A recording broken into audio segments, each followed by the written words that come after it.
नमस्कार, बहुत बहुत स्वागत है आपका आयुर्वेद पर आधारित हमारे इस बेहद खास कार्यक्रम स्वस्थ विचार में। मैं हूं आपके साथ आपका साथी विकास। दर्शकों, स्वस्थ विचार कार्यक्रम एकमात्र ऐसा कार्यक्रम है जिसमें आपको शरीर से लेकर आपके स्वास्थ्य से लेकर आपके तमाम क्रियाकलापों तक, यानी आपके जीवन के तमाम उन पहलुओं तक पे गौर किया जाता है, उस पर प्रकाश डाला जाता है ताकि आप अपने जीवन को बहुत अच्छे से सुचारू तरीके से स्वस्थ रहते हुए बहुत अच्छे से व्यतीत कर सकें। क्योंकि जीवन काल में बहुत से ऐसे काम करने होते हैं जो हमारे जीवन को उन्नति की ओर ले जाते हैं, लेकिन वो सब तब हो पाएगा जब हमारा शरीर बेहतर तरीके से साथ देगा, हमारा जो सोच है, हमारी जो दिमाग है वो तीव्र गति से काम करेगी।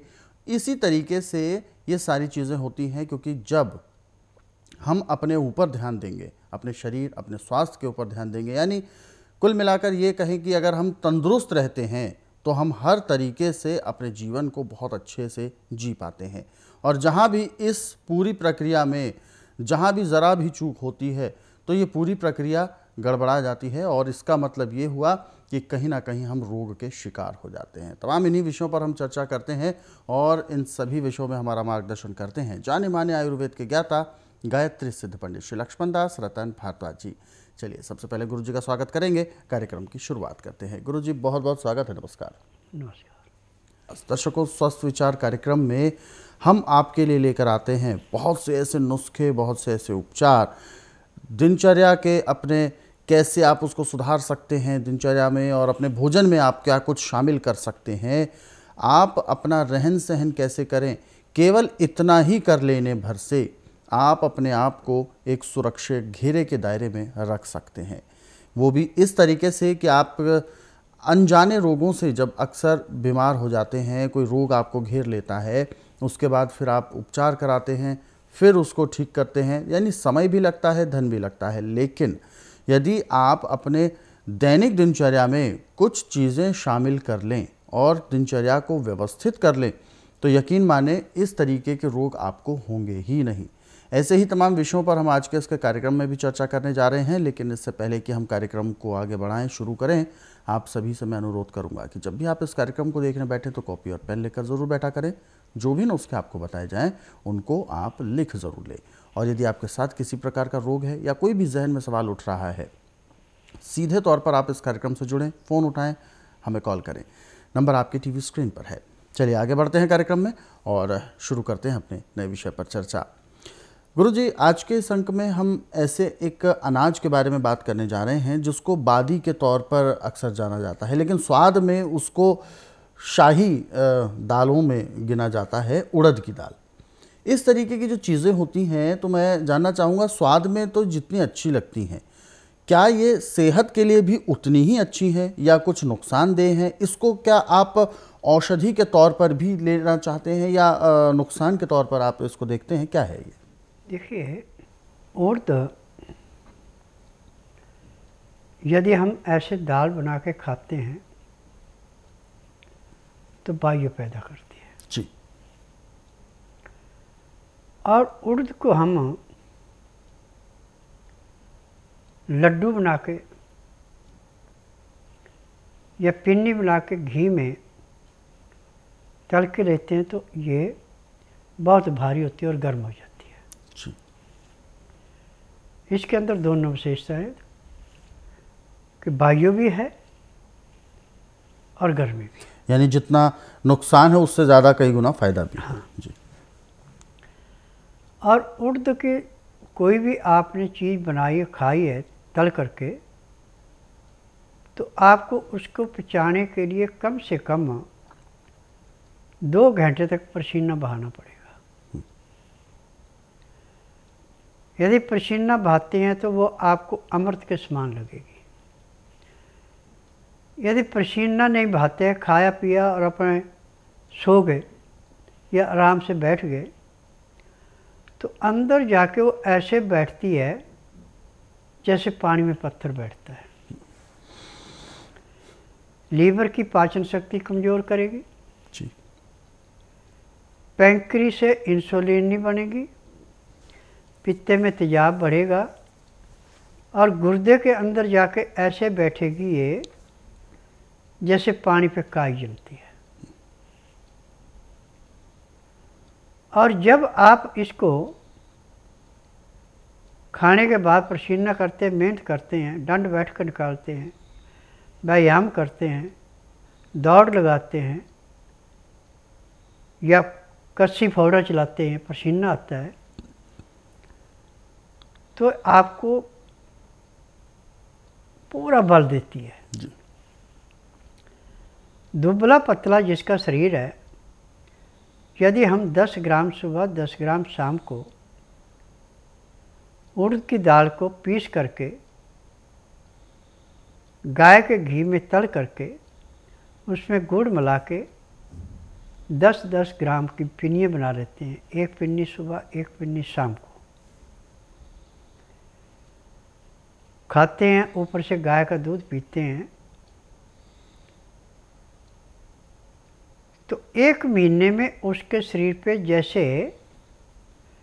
ग्रीष्म ऋतु समाप्त होने के बाद वर्षा ऋतु आके जब ज़मीन में नमी आती है तो खुश्क ज़मीन में भी हरियाली छा जाती, ऐसे शरीर पे चमक आती है जी।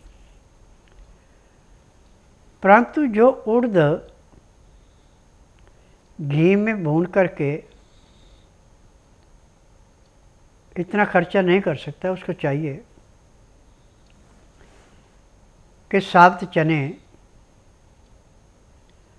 10 ग्राम सुबह पानी में भिगो दें तो उनको रात को खाएं, और 10 ग्राम जो रात को भिगो दें उनको सुबह खाएं।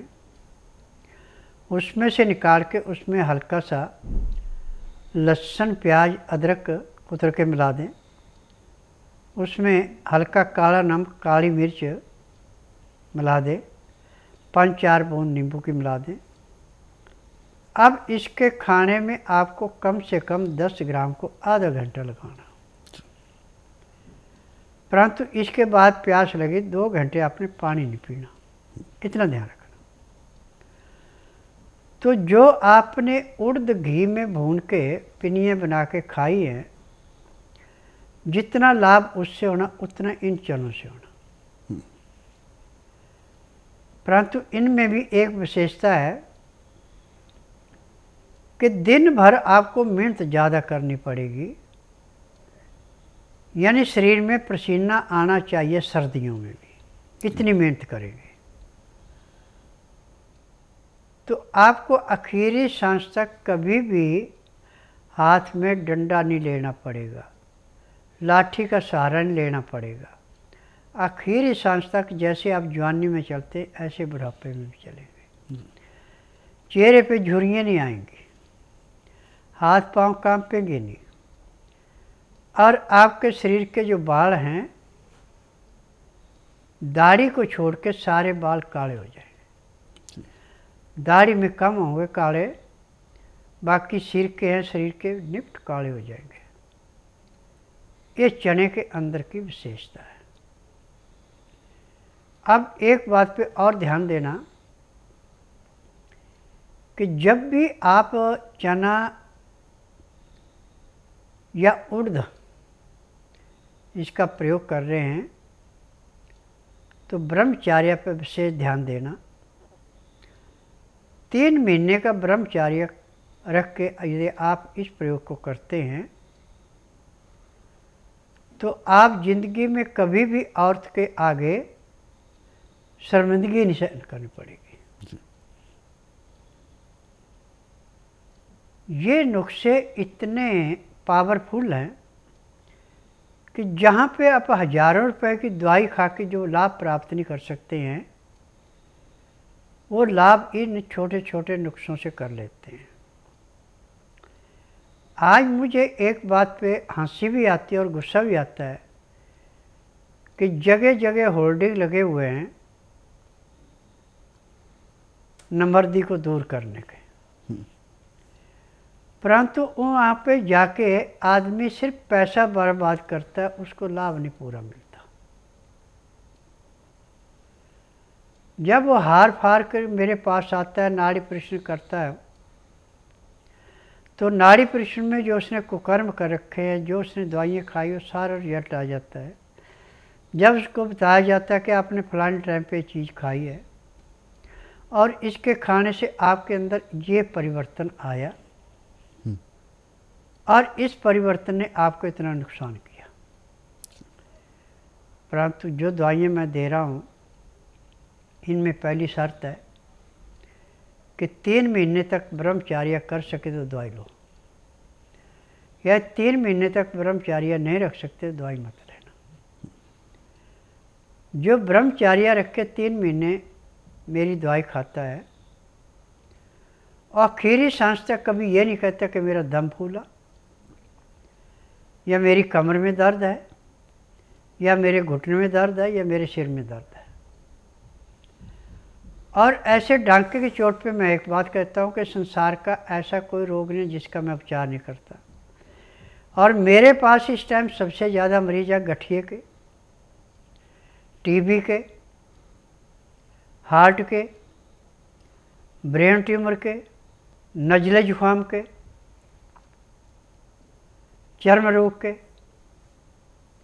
पांडु रोग के, फैटी लीवर के, और समय से पहले जिनकी आंखों में चश्मा लग जाता है। परंतु ये रोग जिस दिन वे आश्रम में आते हैं उसी दिन उनको 10 से 15% आराम मिल जाता है। फिर जो नियम समझाए जाते हैं, दवाई खाते हैं तो 1.5 से 2 महीने में रोग समाप्त होता है, दवाइयाँ बंद हो जाती हैं। मैं एक नाड़ी वैद्य हूँ, मुझे 10,000 जड़ी बूटी की पहचान है जिनसे मैं दवाइयाँ बनाता हूँ। तो आज मैंने पूरे संसार की मेडिकल साइंस को, आयुर्वेद को, यूनानी को, होम्योपैथी को, नेचुरलिस्टिका को, एलोपैथी को एक ही चैलेंज किया है कि जिस रोगी का उपचार आपके पास नहीं है, जिसका उपचार करके आप थक चुके हैं, उस रोगी को बुधवार छोड़कर गुरुवार से लेकर मंगलवार के बीच में मेरे आश्रम में लाइए। जिस दिन लाना उस दिन रात्रि 10 बजे तक खिला पिला के दातन कूला खुरा के सुबह 9 से 10 के अंदर उसका नामकरण कराएं। 10 से 12 में नाड़ी परीक्षण करूँगा। नाड़ी परीक्षण में पैर के तलुए से सिर के बाल तक की MRI, CT scan, x-ray, ultrasound, ECG, sonography सब कुछ 5 सेकंड में हो जाते हैं। उसमें जो भी कमी शरीर के अंदर पाई जाती है दवाइयाँ दी जाती हैं। दवाइयाँ खाने की हैं, दवाइयाँ पीने की हैं, मालिश करने के तेल हैं, आँख में, नाक में, कान में डालने की दवाइयाँ हैं। जब इन दवाइयों को परहेज करके लेते हैं, परहेज पूरा निभाते हैं, तो किसी को 15 दिन, किसी को महीना, किसी को 1.5, किसी को 2 महीने दवाई खिलानी पड़ती है। रोग समाप्त होता है, दवाइयाँ बंद हो जाती है। और जो ऐसा रोगी आता है, जिस दिन आता है उसी दिन उसको 10 से 15% आराम मिल जाता है और महीने 1.5 महीने में वो ठीक होके अपना जो भी उसका सुखी जीवन है, जो उसने कार्य करने उसको करता है। दोबारा वो ज़िंदगी में कभी भी मेरे आश्रम के अलावा दूसरे की दवाई नहीं खाता। कभी भी छोटी मोटी बीमारी हो जाए तो फ़ोन पे पता कर लेते हैं कि मेरे को तकलीफ़ है, तो उसको बताया जाता है कि आप इस चीज़ को ऐसे खा लें तो रोग उसका वहीं से वहीं कट जाता है। मेरा नाम सुनीता है, मैं बेगमपुर से आई हूँ। मेरे पेट में डॉक्टरों ने रसोली बताई थी, मैंने अल्ट्रासाउंड करवाया था, रसोली बताई थी। तो मैं टीवी चैनल देखकर बाबा जी के पास आई। बाबा जी ने रसोली बताई थी और वो मेरे को दवाई दी थी और वो मैंने 2 बार दवाई खाने के बाद मेरी रसोली ख़त्म हो। अल्ट्रासाउंड दोबारा करवाया था, फिर उन्होंने बोला कि अब रसोली नहीं है। मेरा नाम कमलेश है। जोड़ों के दर्द की दवाई खा रहे थे, आराम नहीं मिल जाता था, फिर हो जाता था। ज़्यादा सर्दी होती थी तब आ जाता और ज़्यादा गर्मी होती थी तो आ जाती थी। और यहाँ में बाबा जी का पता लगा, टीवी में हमने प्रोग्राम देखा, उसके बाद हम यहाँ आए तो हमने यहाँ से नवज नाड़ी दिखाई और हमारे को अब यहाँ से 15 दिन हो गए आए हुए, आराम मिला। 15 दिन की दवाई खाई, अब मेरे को बिल्कुल आराम है जी, बिल्कुल ठीक हूँ। जो दर्शक हमारे साथ हैं लाइन पर और बहुत से दर्शकों ने हमें मैसेजेस भेजे हुए हैं। रामेश्वर कुमार जी हैं, बात कर रहे हैं। और महाराजगंज से बात कर रहे हैं। ये बताते हैं इनके बाएं हाथ में कुछ प्रॉब्लम है जिस वजह से दर्द बहुत होता है। हाथ हिलाने में ही ऐसा दर्द होता है कि माने अंदर कुछ चुभा हुआ है। तो ये उन नसों को शायद ये नस खिंच गई है या कोई दिक्कत आ गई है, इनको पता नहीं लग पा रहा है। देखिए, एलोपैथिक में तो आपको जो दवाई दी जाएगी, स्टेरॉइड दिया जाएगा, पेन किलर दिया जाएगा, उससे इस अंग को शून्य किया जाएगा 2 घंटे, 4, 6 या 8 घंटे के लिए। उसके बाद फिर दवाई लेनी पड़ेगी। परंतु यदि आप बुधवार छोड़कर गुरुवार से लेकर मंगलवार के बीच में मेरे आश्रम में आते हैं और जिस दिन आना उस दिन रात्रि 10 बजे तक खा पी के दातन कूड़ा करके बड़ी इलायची मुँह में रख के चूसते हैं। सुबह 9 से 10 के अंदर अपना नामकरण कराते। 10 से 12 मैं नाड़ी परीक्षण करूँगा। नाड़ी परीक्षण में पैर के तलुए से सिर के बाल तक की MRI, CT scan, x-ray, ultrasound, ECG, sonography सब कुछ 5 सेकंड में हो जाएगा। उसमें जो भी कमी शरीर के अंदर पाई जाएंगी दवाइयाँ दी जाएंगी। दवाइयाँ खाने की हैं, दवाइयाँ पीने की हैं, मालिश करने के तेल हैं, आँख में, नाक में, कान में डालने की दवाइयाँ हैं। यदि दवाइयाँ आप नियम से खाते हैं, परहेज करते हैं, तो उसके बाद शाम को 3:30 बजे तक रुकते हैं, तो उसी दिन आपके बाजू के दर्द में कम से कम 25 से 30% का आराम मिल जाएगा और 1 महीने में दर्द का नामो निशान नहीं रहेगा। क्योंकि तेल की मालिश करने के बाद जब एक्यूप्रेशर किया जाएगा, जो आपकी नस के अंदर खून के अंदर गैस रुक के खून जमा हुआ है, खून पिघल जाएगा, नस खुल जाएगी, दर्द बंद हो जाएगा। अगले दर्शक हमारे साथ जो हैं लाइन पर, यानी व्हाट्सएप मैसेज जिन्होंने हमें भेजा है, उन पर हम उनका सवाल ले लेते हैं। और हेमंत भारद्वाज जी बात कर रहे हैं। सबसे पहले लिखते हैं प्रणाम और फिर कहते हैं कि इनका जो डायग्नोस होता है, डायलिसिस जो होता है, वो लगभग इनका होता ही रहता है, लेकिन उसका परमानेंट ये जानना चाहते हैं कि क्या इससे चीज़ ठीक हो जाती है या कुछ परहेज़ भी करने पड़ते हैं। देखिए, डायलिसिस कभी भी किडनी को ठीक नहीं करता, बल्कि किडनी को और डैमेज करता है।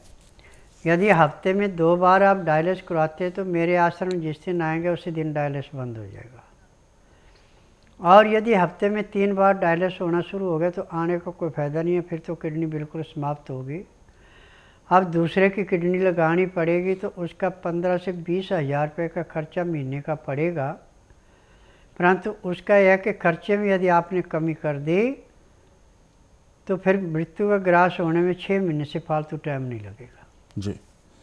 तो यानी ऐसी भी समस्या होती है कि आप फ़िलहाल आपको ये बोला गया है डायलिसिस करने से रोग ठीक हो सकता है, लेकिन ऐसा नहीं है।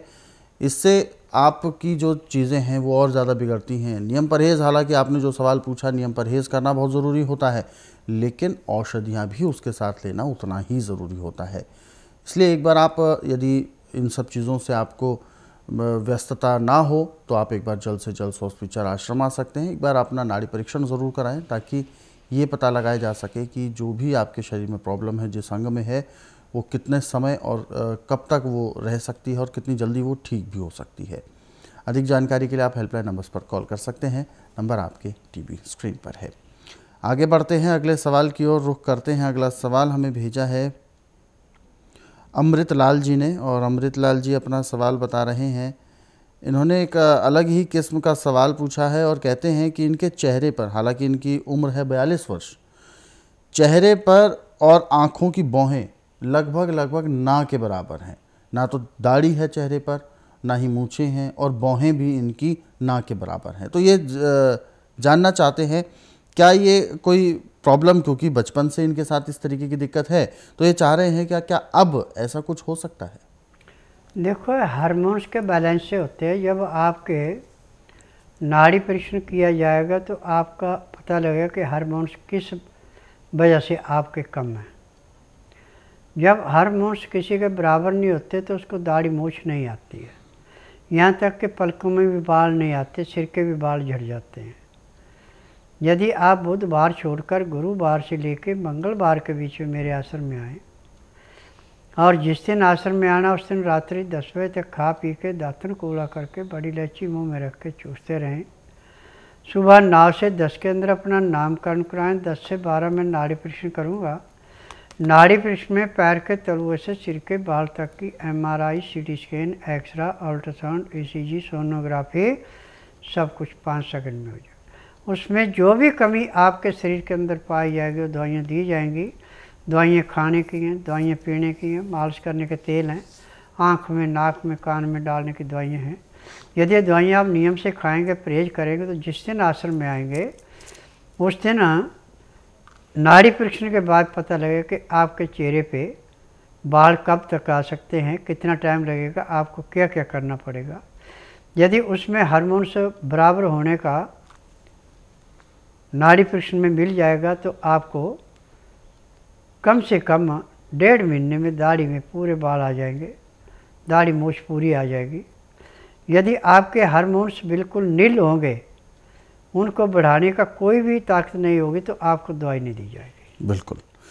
इन्होंने गुरुजी एक सवाल में अपने एक चीज़ और भी पूछी थी कि इस तरीके का रोग ये क्योंकि इन्होंने अपनी तो उम्मीद खो ही दी है, ये कहते हैं कि बस गुरुजी से मुझे ये जानना है क्या इस तरीके का रोग अनुवांशिक रोग के तौर पर होता है क्या, जो इनका जो बच्चा है अभी तो हालांकि छोटा है, क्या ऐसा तो नहीं कि ये रोग उस तक भी पहुंच जाए?